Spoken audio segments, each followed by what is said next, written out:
स्वागत आहे मैत्रिणींनी तुमचं माझ्या यूट्यूब चॅनलमध्ये। आज आपण कढी बनवणार आहे। कढीसाठी मी भजी तळून घेतली अगोदरच, रवीने दही एकजीव करून घेतलेले, मसाला वाटून ठेवलाय। मसाल्यासाठी मी हिरवी मिरची, लसूण, जिरे वाटून घेतले। तर चला मग आता आपण फोडणीची तयारी करू। फोडणीसाठी मी 2 चमचे तेल घेतले, 2 चमचे तेल टाकून घेतले।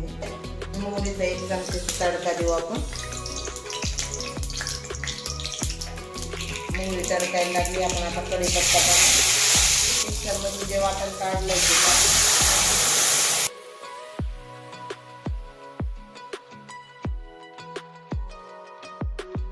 1.5 चमचे मीठ टाकलं,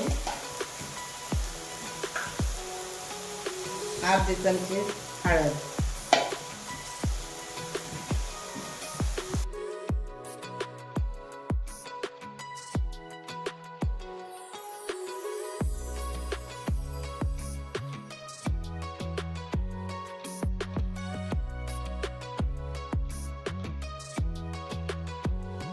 आपण दही टाकतोय।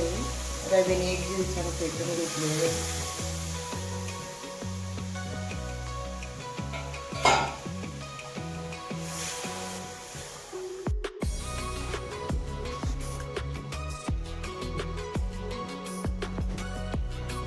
मैत्रिणींनो, छान उकळी आलेली आहे।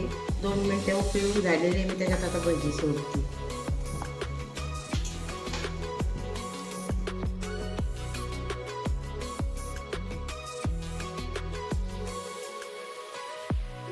तर बघा मैत्रिणींनो, अशा प्रकारे आपली कढी तयार झाली आहे। तुम्हाला कशी वाटली मला कमेंट करून नक्की सांगा आणि चॅनलला लाईक सबस्क्राईब नक्की करा।